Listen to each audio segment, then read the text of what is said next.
Hi everyone, I am here with a true story from our book Angels and Wonders, True Stories of Heaven on Earth. This story is called Nothing at All Too Small. And this one has a quote before it by Dr. Alexis Carrel, a French surgeon. Prayer is a cry of distress, a demand for help, a hymn of love. Nothing at all too small. On a cold Sunday afternoon, a few years ago, David Miller, age 13, and his 10-year-old brother, Nicholas, decided to go sledding on a hill just a short distance from their home in Nebraska. The hill was covered with 6 inches of new snow. The trails had been cut into it by early sledders, making it especially fun. The boys and their friends were having a wonderful time, and then disaster struck. Whizzing downhill, David's sled hit a bump. "Oh no," he shouted as he tried to brake. "My glasses just flew off." Uh-oh, Nicholas didn't wear glasses, but he knew how important they were. He and David would have to find them right away before they trampled on them by other kids and were buried until spring. The boys searched for almost an hour, going up and down the hill on each side of the many sled trails, even looking on the edges near the highway and in the tall broom grass that poked above the drifts. They found nothing. Finally, as dusk approached, they trudged home and reported the loss to their father Dave. Dave is something of an optimist, a deacon in the South Sioux Assembly of God Church. He's also a husband and father of 4 and considers himself a fortunate man. Although the sun was already down, he thought he and the boys should look again. Surely the glasses would turn up. The 3 headed back to the hill. But by now, young David no longer remembered which trail he had been sledding on, or whether his glasses had flown off near the top or the bottom of the hill. I began to realize that there had been hordes of kids playing here all day, and probably someone had accidentally crushed them underfoot already, David said.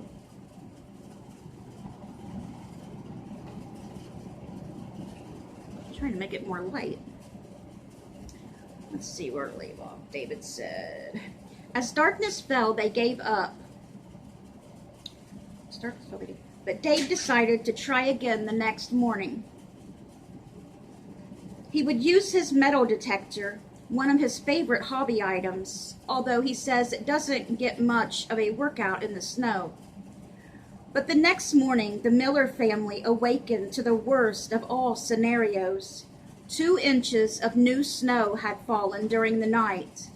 I like a challenge, Dave says, but this was certainly like looking for a proverbial needle in a haystack.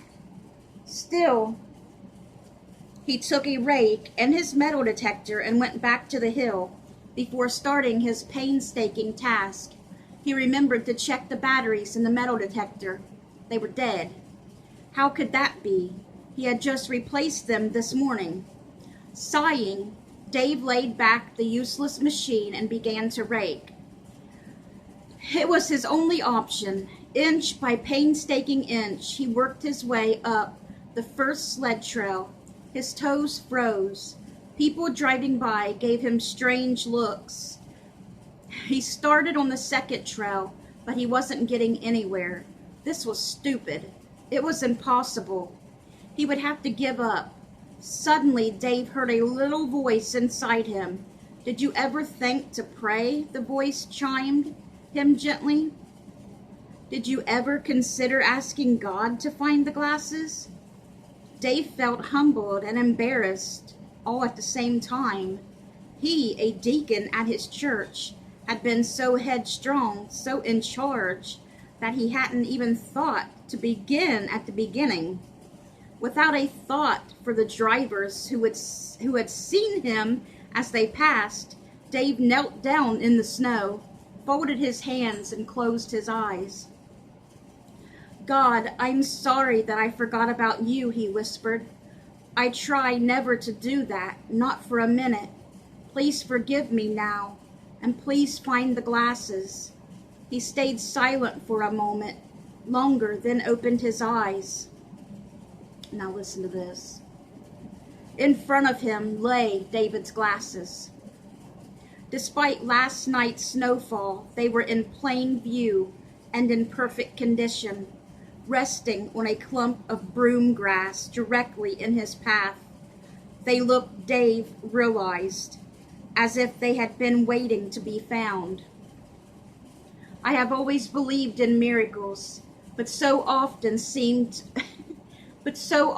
seem to happen to someone else, Dave says, and maybe that's because we so often forget to ask.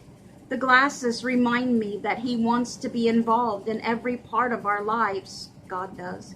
No problem is too small for God. That's true, and our God is a funny God. Some people think God don't have a sense of humor, but he does. Some people won't believe that these stories, but they're true. I know they're true.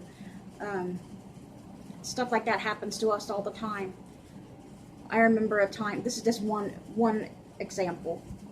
I was looking for our keys at one time, just once. I was looking for our keys, and I had searched everywhere. This stand that's still here beside me, I looked all over the stand and looked everywhere else, and then I'm like, look, it's like, God, where's these keys? Please help us find these keys. And I turned around when I sat down by the stand again, and I looked over, and there was the keys sitting right there beside me on the stand. That I had searched that stand, and they was just sitting right there on that stand beside me. And I just looked up, and I'm like, I know that was you, Father. And I laughed because I knew it was him. Our God has a sense of humor, because they were not there. And then they was just sitting right there beside me. Trust me, our God has a sense of humor. So I hope you guys enjoyed that story, and I hope you guys have a great rest of your night. Good night, guys.